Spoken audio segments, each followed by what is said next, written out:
It's strange how a single word, spoken the wrong way, can carry so much weight, but that's exactly what happened to me. At 70 years old, after losing the love of my life, I accepted an invitation that seemed, at first, to be a kind gesture. My son Daniel, with that worried smile of his, said it would be good to have me nearby. "You shouldn't be alone, Mom," he told me, squeezing my hand with sincerity. And with my heart still heavy with grief, I chose to trust. I packed my Bible, a few clothes, and moved into the home he shared with his wife, Vanessa. I thought I was heading into a new beginning with my family, but things aren't always what they seem. Their house was modern, quiet, and bound by routine. I came with my simpler ways, hoping to contribute, to fill the silent spaces. At first, I'd make coffee early in the morning, just like I used to do for my husband. I'd play a quiet hymn on the radio and bake the homemade bread Daniel loved since he was. The grandkids would come running to me in the morning, smelling like baby shampoo, their eyes still sleepy. I thought everything was fine. I thought I was helping. But some people confuse presence with intrusion, and I hadn't realized that yet. I remember the day I made the apple pie Vanessa's mother used to love. I spent hours on it, pouring care into every step, thinking it would bring us closer. When I placed it on the table, she just looked at it and said, "You didn't have to do this." There was no smile, no thank you. It tied my throat in a knot, but I swallowed it down. The truth is, some people see kindness as a threat. Over time, I realized that my faith and my way of loving made her uncomfortable. I was, without trying, a mirror reflecting something she didn't want to see. Daniel was my anchor, or so I thought. But work swallowed him like a whirlpool. I understood. He was hardworking, he always had been. But that made him blind to what was happening at home. When I gently mentioned the tension in the air, he'd say, "Don't mind it, Mom. Vanessa just gets tense." And then he'd change the subject. I'd go back to my corner, pray and ask God, show me what I'm doing wrong. But deep down I knew. It wasn't about doing something wrong. It was about not being wanted. During that time, I started clinging to the small things. I planted flowers on the porch, wrote down verses, and tucked them in a drawer, like seeds waiting for their season. I thought of my own mother, who used to say, "Where love won't fit you in, let God step in with wisdom." That's what I tried to live by. I didn't want conflict. I wanted peace. And I believed that with enough faith, even the hardest heart could soften. But faith is like a match that seems weak until it lights up the dark. I didn't know it yet, but what was coming wasn't just about me. It was about truths buried deep, wounds bleeding in silence, and a miracle that would begin with a simple prayer. Because when pain builds up, it doesn't stay quiet, it waits for the right moment to reveal what no one wants to face. At first, the house felt warm, like it pulsed with a quiet harmony. I baked cakes that reminded me of my youth, whispered proverbs while ironing clothes, and listened to the giggles of the grandkids running between furniture. I even thought this might be the place where I'd grow old with dignity. Vanessa smiled. Daniel kissed my forehead, and I felt that even with the ache of losing my husband, I still had purpose. But the light in my daughter-in-law's eyes slowly dimmed like a candle burning too fast. I can't say exactly when it started to change. A sharp comment here, a cold stare there. And suddenly I was being avoided. I remember putting a new sheet in the baby's crib, as she said, "You don't need to do that, I've got it." I froze with the sheet still in my hands, unsure if it was a warning or a confession. I began watching her more closely, the way she averted her gaze, how she cleaned what I had already cleaned. It felt like I had become a growing discomfort. As the weeks went by, the criticisms came more often. The food was too salty. The kids were too spoiled. Even how I folded towels became a problem. It felt like everything I did was wrong. But I knew, deep down, it wasn't about towels or food. It was something deeper, something she couldn't name but aimed at me like I was the cause. And Daniel, well, Daniel was good with numbers but terrible with confrontation. I remember one night I was sewing a dress for my granddaughter when I heard her on the phone saying, "That woman's always meddling. It's like she doesn't know her place." The words pierced me. It took me back to the first time I was called a meddler by a neighbor, when I tried to help a woman being hurt by her husband. Back then, too, I was misunderstood. Life's like that. When you care too much, people see it as interference. Still, I refused to respond with anger. My heart had room for sorrow, but not for resentment. I kept helping, singing softly in the mornings, doing what I could to keep the peace.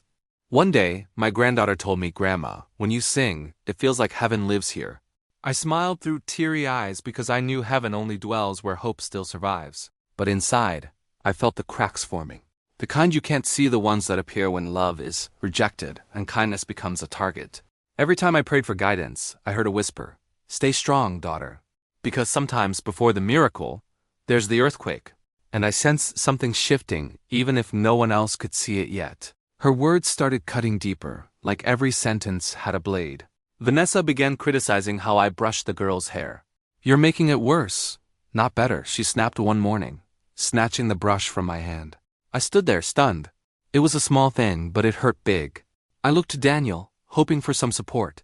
He just straightened his tie and said, "She's just on edge, Mom. Don't take it to heart." That "don't take it to heart" became his go-to phrase. Anytime the tension rose, he'd use it like a charm. But there's no charm strong enough to live under the same roof with someone who treats you like an intruder. And still smile. Still bless. Still love. That's not my strength. That's faith. Because honestly, there were days I only held back tears for the kids' sake. But in my room, that's where I let myself fall apart. Once I baked a cornmeal cake with aniseed, a recipe from my grandmother. Vanessa took a bite and said, "Tastes like something old." It felt like she spit out not just the cake, but my whole story. My memories, my affection, everything I poured into that recipe. Like nothing I held dear belonged there. And Daniel kept saying I was overreacting. It was easier for him to look away than face the battle between wife and mother. Over time, I began to feel like one of those biblical figures rejected in their own homes. Joseph came to mind. I thought he too was thrown into a pit by his brothers. And God turned that pit into a plan that gave me strength. I prayed for wisdom, for patience. But more than anything, I prayed not to grow bitter. Because when hurt hardens the heart, even truth becomes a weapon. The truth is, people's hidden wounds often bleed onto others. I began to see that Vanessa carried pain that wasn't just about me. There was resentment, bitterness, and it went beyond what I could see. Like a woman at church once said, hurt people, but healed people, they heal. And I wanted to be a vessel for healing. But sometimes, before you can heal others, you have to be wounded in the right place. And that's exactly what happened on a gray afternoon when everything spilled over. It started with a dish in the sink and ended with words that still echo in my soul. But it was also the moment a new door began to open, still invisible, but already cracked open by heaven. It was a humid afternoon. I was washing dishes slowly, trying to sort out my thoughts as the water ran over my hands. The house was quiet. Only the clinking of silverware could be heard. Vanessa rushed past, and when our eyes met, she snapped, "You need to stop interfering in everything. You're driving me crazy." I took a deep breath, dried my hands on the apron, and said with all the calm I could find, "I'm only trying to help, dear." She spun around, her eyes blazing, and shouted, "You crazy old woman. Do you think this house is yours?" For a second, everything froze. The plate slipped a little in my hand, but I held on. Daniel had just walked in. He froze in the doorway, staring at us like he'd seen a ghost. Not a single word came from him. All I heard was my own heart pounding, not in anger, but in sadness. I stood there for a moment, my breath short. Then I set the plate aside, dried my hands, and walked slowly toward her. I looked into the eyes of a woman who seemed more hurt than cruel and said, "God bless you, dear." She didn't answer, just turned away. I went to my room, closed the door, and fell to my knees. The prayer didn't come right away. First came the tears. Then, with a trembling voice, I said, "Lord, show me what's really behind all this." I didn't ask for justice. I asked for healing. I asked for truth. I asked him to reveal what had been hidden, not so I could feel vindicated, but so peace could return. Because when truth comes from God, it doesn't destroy. It sets free. And that freedom was what I longed for, even if it cost me my comfort. I knew something big was on the horizon. God never wastes pain. That prayer felt different. As if the words came from me but passed straight through heaven. I had this quiet certainty that the humiliation I faced would be turned into something greater. That her outburst was actually the beginning of a deeper revelation. I rose from the floor not as a victim, but as an intercessor. And at that moment I made a decision. My answer would be prayer. Not because I was weak, but because I trust in the God who speaks without shouting. I had no idea that this prayer would open an invisible path, where truth would start to drip at first slowly, then like a flood. But it all began right there, with a tear, with a blessing, with faith that chose not to retaliate, but to wait. What happened in that kitchen still echoes inside me like a muffled thunder. Those words, "crazy old woman," were thrown at me with so much cold anger that for a moment I felt like a stranger in my own story. I saw Vanessa's face, twisted in contempt, like everything about me irritated her. And I saw Daniel too, standing at the door, keys still in hand, frozen. His silence hurt just as much as her shout. Daniel looked at me like he expected me to fix it, as if I had caused the whole thing. But I just took a deep breath, the kind you take when there's no air left. And I remembered what my late husband used to say: whoever shouts loses the argument. So I did what my heart told me. I dried my hands, swallowed my tears, and blessed the woman who insulted me. Because, as strange as it may sound, I still wanted what was best for her. I walked to my room carrying a weight that felt like stones. Her words kept pounding in my head. I sat on the edge of my bed, looked at my Bible, and closed my eyes. This wasn't the first time I'd been humiliated. When I was younger, I was kicked out of a store for being too poorly dressed for that place. The shame ran deep. But that moment taught me something. Our dignity doesn't come from what people say, it comes from what we carry inside. And I refused to lose that. I knelt and prayed. Not for strength, not for revenge, but for discernment. I asked God to show me what I couldn't yet see, to reveal what was behind all that rage. Because no one explodes like that over a dirty dish. It was older than that, deeper. I didn't know what it was, but I sensed I wasn't there to be a victim. I was there to be a vessel. The breaking point in something that was already falling apart. I stayed on my knees for who knows how long. All I remember is how the cold floor seemed to absorb the warmth of my faith. As the tears fell, a new conviction grew inside me. The truth would come. And it would come through God's hands. Because when the heart is ready, heaven moves. And mine was ready to listen, even without understanding. Because those who walk by faith don't always have all the answers, but they know which way to go. I came out of my room that night with a peace that didn't match the atmosphere of the house. Vanessa had locked herself in her room. Daniel just said, "Mom, I'm sorry." I placed my hand on his shoulder and replied, "It's not over yet, son." I didn't say that with pride. I said it because I knew something was about to surface. I just didn't know it would happen so soon or change everything. That night, I went to bed early. My body was tired, my heart stirred, and the prayer still echoed in my chest. But sleep didn't come easily. I stared at the ceiling, replaying old memories, Daniel's childhood. Our little house filled with the scent of cake and faith. I thought of my mother, who used to say, "God always answers, but sometimes he uses silence as a megaphone." And in that state of watchfulness, I felt something stir again, a call to pray once more. I got up slowly, walked to the window, and looked at the starless sky. And there, in that silence full of meaning, I closed my eyes and said, "Lord, if my presence is a source of division, show your truth. Not for revenge, but to heal what's hidden." The words came out strong, even as my voice shook. It was as if my soul had taken the wheel and my faith hit the gas. In that moment, I surrendered everything. I returned to bed with a lighter heart, but sleep still didn't come right away. I kept thinking about the power of truth. I'd seen families fall apart because of secrets. I'd seen people lose themselves trying to bury pain they couldn't name. I didn't want to be another torn page in this story. I wanted this home to become a testimony, but I knew that would only happen if something bigger cracked the thick shell pride had built. I remembered something Sister Yvonne from church once told me. Honest prayer always stirs heaven. She lost her daughter in a crash and still forgave the drunk driver who caused it. I once asked her how she did it. She said, "I surrendered it before hatred could take over." That line stuck with me. And it was with that same spirit I prayed. I let it go. For real. That night, I realized that faith isn't a shield to escape pain. It's a compass to guide you through it. And I was making my way through. I knew God heard me. I knew that sooner or later something would change. Because a tearful prayer holds more power than 1,000 shouts. And I believed that seed would grow. Maybe not how I imagined, but in the way only God can make it happen. The next morning, everything looked the same. But inside I had changed. I put on my apron and went out to tend the garden, just like always. But now, every pour of the watering can felt symbolic. Like I was preparing the soil for a harvest I couldn't yet see. And it was in that garden that everything began to shift in ways none of us could have expected. The days that followed felt wrapped in a heavy cloud. The air in the house was cold, but it wasn't the weather. It was the tension.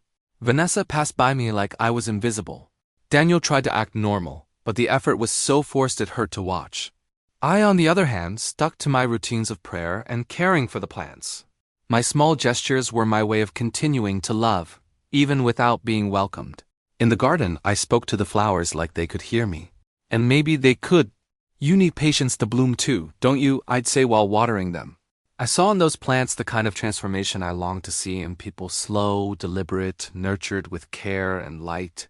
Some days I cried there among the roses. And instead of hiding the tears, I let them fall. It was my way of watering what God would one day cause to bloom. Vanessa would sometimes stand in the kitchen doorway and watch me from a distance. She thought I didn't notice, but I did. Her expression was a storm of anger, confusion, and something I only understood later: guilt. Guilt, when buried, turns into a stone on the chest. I'd seen people drown trying to hide that stone. That's what I saw in her. And it gave me more reason to keep praying. One afternoon, I overheard Daniel on the phone saying Vanessa had been acting strange, restless, on edge. Like she was afraid of something. That caught my attention. I started watching her more closely: the way she locked her phone, the way she jumped when the intercom rang. Something was behind it. Something that had nothing to do with me. And it brought me back to my knees once more. One night, I dreamed of a lit candle resting on an open Bible. It was Psalm 139, the one about how God knows even our innermost parts. In the dream, I wrote something down and placed it next to the candle. I woke up with my heart racing. I knew it wasn't just a dream.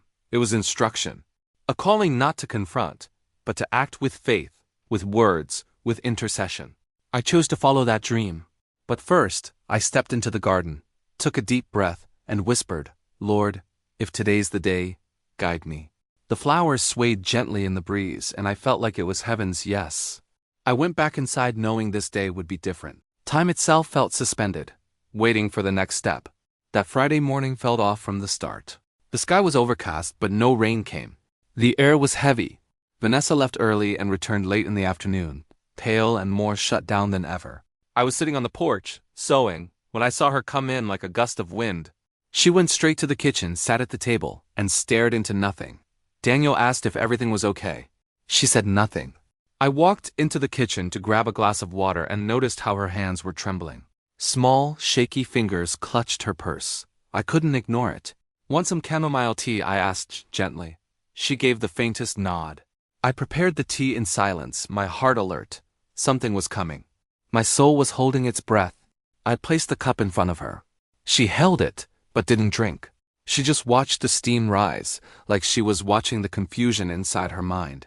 Daniel stepped away, sensing she needed space. And I stayed near the sink, quiet, watching. I felt that moment needed presence more than words. Then suddenly, she whispered, "I got a call, saying my past is about to come out." Chills ran up my arms. She didn't look at me, but I knew those words weren't just for her. It felt like the heavens were about to unlock something buried long ago. I took a deep breath and said only, "Truth sets you free, dear, even if it scares you." She finally looked at me, and for the first time in a long while, I saw fear. Real fear. The kind that shows you're standing on the edge of something big. She brought the cup to her lips, but didn't drink. She just sat there still, like someone listening to a distant sound, and I understood this moment wasn't mine to fix. It belonged to God. I stepped away quietly, picked up my notebook, and returned to the porch. There, I sat down and wrote a prayer. Not a plea, but a message. Something she could find. If she had the courage to face the truth. That's what I left on the table next to the open Bible. A note, simple but powerful, written not with anger, but with faith. A seed planted in the hope that when it landed in the right soil, it would bloom. And I was sure of one thing: tonight would bring an answer. I just didn't know if she was ready to receive it. I woke up Saturday with my heart unsettled. The dream still vivid: me writing a letter and placing it on the open Bible at Psalm 139. It felt less like a symbol and more like an instruction straight from heaven. I got up knowing what I had to do. I pulled my floral notebook from the shelf, sat at the kitchen table, and held my pen. Before writing, I prayed in silence, asking God to guide every word. I knew it couldn't be an ordinary note. It couldn't accuse, it couldn't hint. It had to be a seed, words that go deep without making noise. I opened the Bible and found the exact psalm from my dream. "Lord, you have searched me and known me." My heart beat faster. I took a deep breath and let the words come. I didn't write names. I didn't describe events. I simply let the truth flow like a river that had been dammed for too long.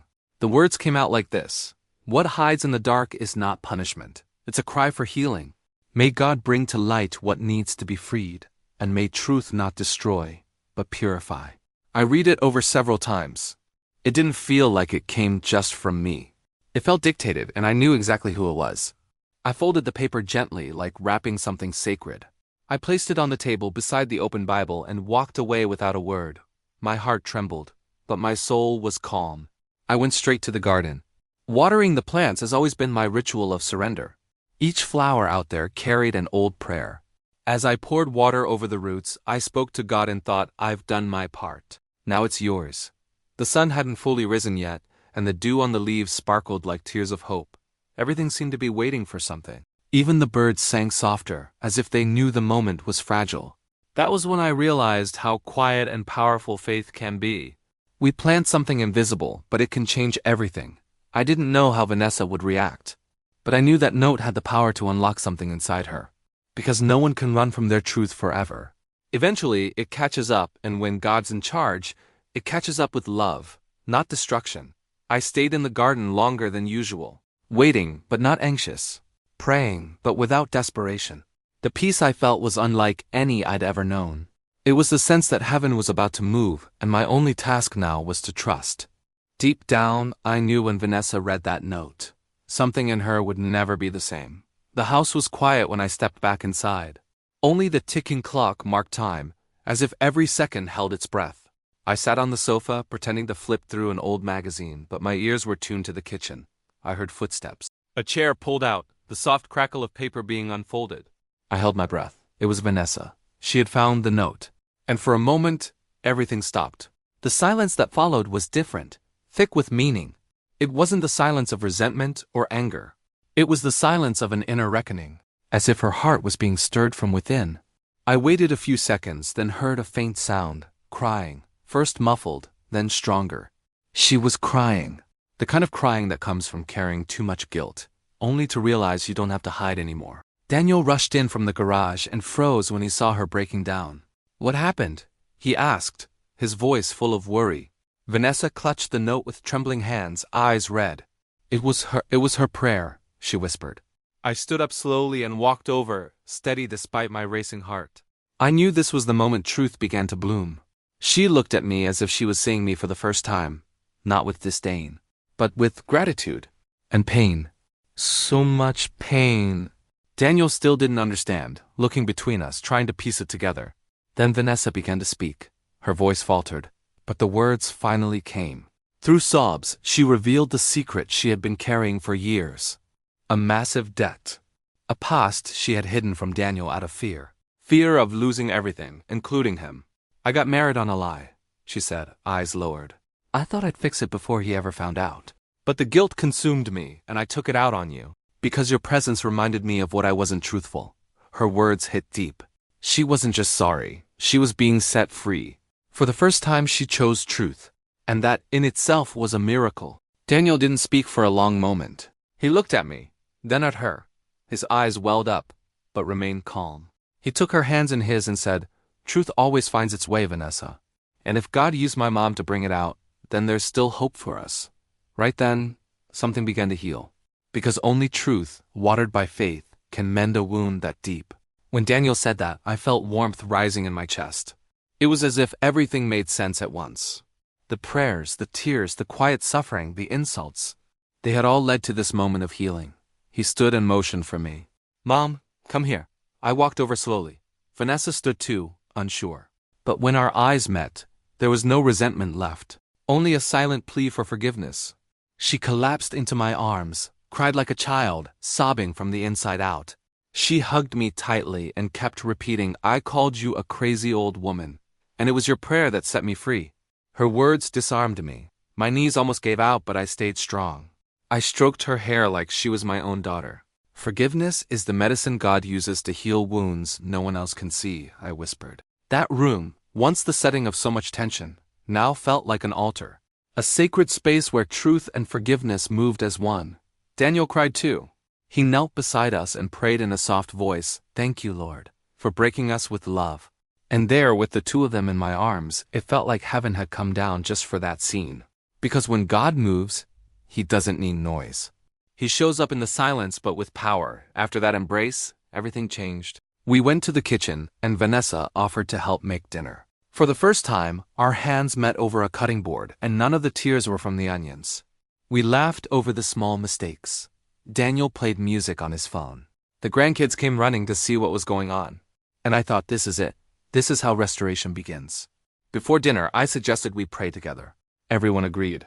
We joined hands, closed our eyes, and I gave thanks. Lord, thank you for this meal. But more than that, thank you for the truth that heals deeper than 1,000 words. Vanessa squeezed my hand. Daniel smiled. And for the first time in a long time, the house felt pure, light, as if the weight had lifted. And there, during that simple meal, I understood miracles don't always come with lights or angels singing. Sometimes they come with the smell of fresh rice, the clink of silverware, and arms wrapped tight around each other. And when they arrive, there's no doubt. They turn the ordinary into something sacred. That night was just that, a miracle served with love at the table. On Sunday, the house woke up different. The kids ran lighter, Daniel smiled more easily, and Vanessa. She seemed like a new woman. Her lightness was visible, like she'd taken a ton off her shoulders. Over breakfast, she looked at me and said, "Today I want to go to church with you." I nearly choked on my coffee. It was the first time she'd said that with sincerity. Daniel just smiled and held her hand. "Let's go together." We arrived early and sat in the third row. The church was full, but time felt like it stood still. When the worship began, Vanessa cried quietly. Daniel held her. I held the hands of my grandkids. That moment was the perfect picture of what God can do with the broken pieces of a family. The woman who once humiliated me now cried beside the woman she had insulted, and together, we worshiped the same God. I didn't plan to speak that day. But when the pastor said, "If anyone wants to share a testimony, you're welcome to come forward," I stayed seated, until suddenly Vanessa stood up. My heart raced. She stepped up to the pulpit, microphone shaking in her hands. "I offended the woman God used the most to heal me," she began. Her voice broke with every phrase. "I called crazy the one who was actually an answer to prayer. Today, I understand that the love she carries is the kind that only comes from heaven." The church fell into absolute silence. Some people cried. Others quietly clapped, tears streaming down their faces. I couldn't take my eyes off her. It was like watching a flower bloom after a long, harsh winter. When she finished, the pastor simply said, "Heaven is smiling today." And I smiled too, from the outside and deep within. Outside, some of the women from church came up and hugged Vanessa. One of them said, "You've got a mother-in-law who's a living prayer." She smiled, eyes glistening, and replied, "I know. And now I want to be like her." That touched me deeply, not out of pride, but out of gratitude. Because when God uses us, even what once felt like an insult becomes a bridge. The ride home was quiet, but not like before. It was a peaceful silence, a spiritual digestion, a silence that heals. I looked out the window and whispered thanks. If someone had told me just days ago that we would experience this, I wouldn't have believed it. But there it was, the truth had come. And it came with forgiveness, faith, and a miracle. After that service, it felt like a veil had lifted from all of our eyes. Daniel was calmer, more present. He'd sit with me in the evenings, something he hadn't done in months. One afternoon, as we watched the sky together, he asked, "Mom, you always knew, didn't you?" I gave a soft smile and said, "Not everything. But the heart can feel when something deeper is behind the wounds." He nodded with his eyes down. I could see growth in him, growth born from pain and nurtured by truth. He confessed that many times he had sensed something was off, but chose not to investigate. "I was afraid of seeing something I couldn't fix," he admitted. And I understood. Sometimes we pretend not to see so we won't have to choose. But denial causes pain too. I told him his courage now made the difference. That acknowledging and embracing the truth is just as powerful as revealing it. You didn't fail by not seeing, son. You grew by deciding to see now. That same week, he started spending more time at home. He came home earlier from work, helped with the kids, laughed with Vanessa, and made sure I was part of it all. One night, while we were prepping dinner together, he looked at me and said, "I used to think you were exaggerating, but now I see it." I didn't need to reply. My eyes said it all. When a son recognizes his mother's pain, it's like he's returning something life once took away. Vanessa, on her part, seemed determined to begin again. She started reading more about faith, going through the Psalms with me each morning. Sometimes she'd cry during the reading. Sometimes she'd laugh through her tears. One morning she asked me, "How did you not hate me?" I answered, "Because I looked beyond what you were doing and saw who you could become." She stayed silent, eyes watery, and rested her head on my shoulder. Those moments of reconnection felt like little daily miracles. Like when I saw Daniel helping the kids say their bedtime prayers. Or when Vanessa handed me a cup of tea and said, "I made this one with love." Every act felt like something being restored. As if life was returning everything it had once taken away from me, in tiny pieces of love. And I tucked each one into my heart. Over time, I realized my prayer had been more than a plea. It was an offering. And God, in His wisdom, didn't respond with punishment but with healing. The truth that surfaced didn't destroy. On the contrary, it sparked a reconstruction only possible when forgiveness enters first. But what came next would still surprise me. Because when love starts to bloom, it rarely stops where we expect. It was on a cloudy morning that everything shifted again. I was in the garden, tending to the lavender, when Daniel called from the porch. "Mom, come here for a second." I wiped my hands on my apron, thinking it was just a question or request. But when I stepped into the living room, Vanessa was there waiting. She stood nervously, holding something in her hands. As I approached, she took a deep breath and said, "There's something I need to do." Before I could respond, she hugged me. A long, tight hug, tears running down her face. "I called you a crazy old woman. I humiliated you, treated you like a burden," she said through sobs. "But it was your prayer that set me free. It was your silence that taught me. It was your faith that broke my pride." I closed my eyes and took a breath.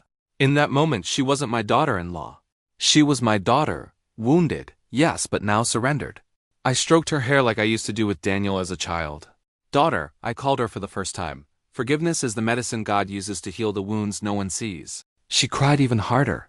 Daniel came over, wrapped his arms around us, and we stayed like that for a long time. That room, once a place of pain, now felt like a temple. I could feel God's presence mending our broken hearts. Vanessa shared pieces of her story, childhood traumas, the lies she'd held onto out of fear of losing everything. "I didn't know love could feel light. Until I saw how you love," she said. And that touched me deeply. Because the way I love, often seen as too soft, had become her guide. A love that prays, waits, and remains. A love that listens more than it speaks. A love that forgives before being asked. After that day, Vanessa began calling me Mom naturally. It wasn't forced. It wasn't just polite. It was real. A recognition that blood doesn't always define the people we choose to love. In every gesture, I could see her sincere desire to rebuild, to water what had been dry for so long. And that was enough for me. I never imagined I'd be called Mom by someone who once hurt me so deep. But there I was, healing alongside her, because true forgiveness heals both sides. And faith turns shouting into embraces, bitterness into mission. And I knew from that moment on, something new had begun inside her and in me. That night's dinner was unlike any before. Not because of the food, it was just rice, chicken, and salad, but because of the atmosphere. It felt like we had redecorated our hearts. Daniel pulled out the chairs, Vanessa lit candles on the table, and I brought the serving dish with a smile. The four of us sat down, us and the children, as a family that had finally learned how to gather around the table without fear, shame, or open wounds. Before we started to eat, I asked to speak. I stood slowly, placed my hand on my heart, and said, "Today I don't just want to thank you for the food. I want to thank you for the truth that heals more than 1,000 words." Daniel nodded, eyes wet. Vanessa squeezed his hand. And the kids, though they didn't fully understand, smiled with shining eyes. The prayer was short, but filled with love. During dinner, we told old stories. Daniel laughed, remembering when he fell from a tree and I came running with a sandal in one hand and ointment in the other. We laughed so hard that even the kids started making up their own stories. Vanessa said she'd never felt this kind of lightness before. "The table tastes like peace today," she said. And we all laughed, because peace does have a taste. And when it comes, it even changes how the rice is seasoned. Afterward, the kids asked for dessert. Vanessa ran to the kitchen and returned with a flan she had made herself. "I followed your recipe, Mom." My heart nearly burst. The same gesture that once brought criticism was now a sign of reverence. She wanted to learn, to get closer, to belong. And for the first time, I saw her not as someone who needed to change, but someone who simply needed room to bloom. That night marked a turning point, a chapter closed, not one of pain but of misunderstanding. I could feel a new energy in every corner of the house. The couch, once so tense, now welcomed hugs.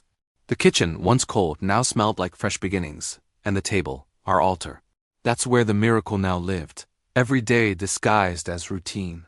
The faith that was once mocked had become the foundation of our home.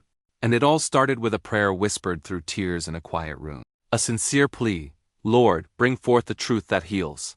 And he did gently. Because when God reveals, he doesn't do it to shame. He does it to free, and that's exactly what was happening to us.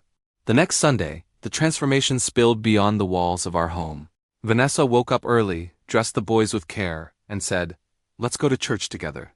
Daniel looked surprised, and I, with a soft smile, simply said, "Let's go." We got into the car like a family made new. I had a feeling the day would be special, but I had no idea just how much. God was writing a new chapter. The church was packed, as usual. We sat in the same row as the week before. But something in the air felt different. As the worship began, Vanessa was already in tears. She sang softly, eyes closed, holding Daniel's hand tight. I watched quietly, heart brimming with gratitude. It was like watching a soul being gently washed clean. It was the Spirit moving, and no one needed to explain it. During the sermon, the pastor spoke about inner healing, the power of repentance and confession. It was as if he'd read our story. With every word, Vanessa squeezed my hand tighter. Then suddenly she stood up. She walked slowly to the pulpit, eyes glistening, and took a deep breath. I was healed by the love of a woman I once despised, she began, voice trembling. The silence in the church was absolute. Each sentence she spoke felt like an arrow aimed straight at the hearts of everyone listening. I didn't understand what faith really was, she said. And when I saw someone choose to pray instead of fighting back, I mistook it for weakness. But it was strength. It was dignity. It was God speaking through actions. Tears ran down her cheeks, but she kept going. Today I know. I was reached by the kind of love that doesn't demand, it intercedes. As she stepped down from the pulpit, women who barely knew her came to embrace her. And I, still sitting quietly in the pew, eyes full of tears, was thanking God, not for recognition, but for restoration. For the salvation of a family that had almost unraveled, for the certainty that every pain, when surrendered to Him, becomes a testimony. And a testimony has the power to reach, transform, and inspire. On the way out, Vanessa looked at me and said, "Mom, I want to become a woman of prayer too."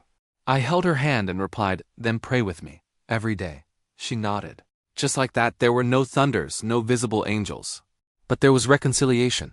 And wherever there is reconciliation, God is present. And where God is, the story never ends the same way it began. Vanessa's transformation was so genuine that, in the days that followed, she became my morning companion. She started waking up early, meeting me in the garden and asking, "What are we planting today, Mom?" It moved me deeply. The woman who once avoided me now sought me out for the smallest, simplest things. We shared recipes, stories from our youth, and sometimes just watered the flowers in silence, each of us lost in thought, but full of peace. She took an interest in my prayers too. She wanted to learn how to talk to God like a friend. We'd sit on the porch together, and I would show her verses, share Bible stories, and talk about the strength that only faith provides. "I've never seen someone endure so much without snapping," she said once. And I replied, "It's not that I don't snap. It's that I surrender before I do." She smiled and wrote it down in her notebook. I'm keeping that. Our afternoons became tea and cake time. We talked about motherhood, fear, and fresh starts. She called me Mom with such natural sweetness that I sometimes forgot the wounds we once carried. Time has that power. When we open ourselves to healing, scars become memories that don't hurt anymore. That's when the true miracle begins, when love replaces resentment. Even the children felt the change. They came to play in the garden, asked funny questions, curled up in my lap with laughter. And Vanessa watched with a gaze full of pride and gratitude. One day she said, "I used to think you were in the way. Now I see you were holding everything together." I didn't reply, just smiled. Some truths are so deep that silence is the only way to carry them. The house, once heavy with tension, now smelled of homemade meals, fresh bread, and flowers at the windows. Music returned not from the radio, but from laughter, affection, whispered prayers. I realized that the home which once made me cry alone in my room was now a place where everyone was heard, seen, and loved. All because God used truth, a truth that came not with condemnation, but with compassion. It was in this season of healing that Daniel did something unexpected. He called me into the backyard and said, "I've got a surprise for you." Mom, I had no idea what it was, but when I saw it, tears filled my eyes. It was the beginning of something that would be just mine, a gift carrying more than affection. It carried meaning, and it would become the most sacred place in our home. Daniel had built a small covered porch, with wooden benches, planters along the sides, and a simple table. "Now this is your prayer corner, Mom," he said, eyes shining. My heart raced. I walked over like entering a sanctuary. I touched the wood, inhaled the scent of fresh varnish mixed with flower perfume. It was simple but full of purpose. More than a space, it was an honor. I sat on the bench and remained quiet for a few seconds, feeling the breeze on my face. The tears came before I could stop them. Daniel hugged me from behind and said, "You've always been the pillar, This is the least I could do. Vanessa appeared with a small lavender plant. I picked this because it smells like the peace you carry, she said softly. I embraced them both. There was so much love it overflowed. In that little space, I felt like Hannah at the temple. A woman who had prayed, waited, and now saw the promise fulfilled not in the way she asked, but the way God willed. Because he always knows how to write endings we never could have imagined. And that porch, with its flowers, the sun warming the boards, and the kids laughing in the background, was a kind of ending only heaven could prepare. Daniel placed a small sign at the entrance, Grandma's Prayer Corner. I smiled at it not for the title, but for what it meant. For the recognition of a mission carried out in silence, through tears and faith. So often we think we're being ignored when we're actually being watched. And one day, what seemed invisible becomes an inspiration. I saw that now in their eyes. I began praying there every day at sunrise. I brought my notebook, my Bible, and spent hours in gratitude and prayer. Sometimes the kids would come sit in my lap and ask, Grandma, who are you talking to? I'd reply, to the one who watches over us, even when we forget him. They'd smile and say, then tell him I said hi. And that was everything. In that little corner, I discovered there's no such thing as a small miracle. What God did in this home was bigger than anything I could have imagined. And what's more beautiful, it all began with humiliation and ended in redemption. Because prayer has that power. It turns offense into altar. And that's exactly what this space became for me, an altar where heaven leaned down to listen to a crazy old woman, like someone once called me. Every morning before the sun fully rose, I was already there on my porch. The world still asleep, but my heart already awake in prayer. I'd sit on the bench, open my Bible on my lap and begin, Lord, thank you for turning insults into blessings. And it wasn't just a phrase, it was lived truth. I'd look around and see flowers blooming, children smiling, peace living where confusion once dwelled. As I prayed, I'd feel the wind stir the branches like whispers from heaven. The truth, when it comes from you, never hurts, it only frees, I would say. That was the phrase I repeated most, because that's what life taught me. Truth from God doesn't come to shame, it comes to heal. And our healing didn't arrive with shouting or punishment. It came through glances, hands held, and quiet mornings like this one. Vanessa would sometimes come and sit beside me. She'd pick a verse and read it softly. Today I want to talk to God myself, okay? She'd ask. I'd smile and nod. To see the woman who once avoided me now praying beside me. That was a living miracle. Every word she spoke felt like a new flower blooming in the garden of our relationship. The children would come later, pajamas still crooked, hugging me tight. Grandma, did you pray today for cookies?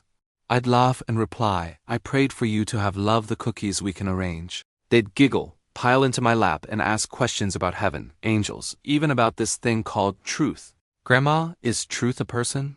I'd answer, it is, and their name is Jesus. That place became the family's meeting point. It had no luxury, but it had everything. There we laughed, cried, sang. And most of all, we remembered where we came from and where we wanted to go. Because a family restored by faith never forgets who healed them. And every morning felt like God was whispering, keep going, I'm still here. And we humbly obeyed. Now, looking back, I see it all had purpose. The tears, the prayers, even the insults. None of it was wasted. Because when we hand over what feels unjust to heaven, heaven returns justice in the form of miracles. I'm living proof. Not because the story sounds pretty, but because the truth came without rush, but right on time. And it changed everything.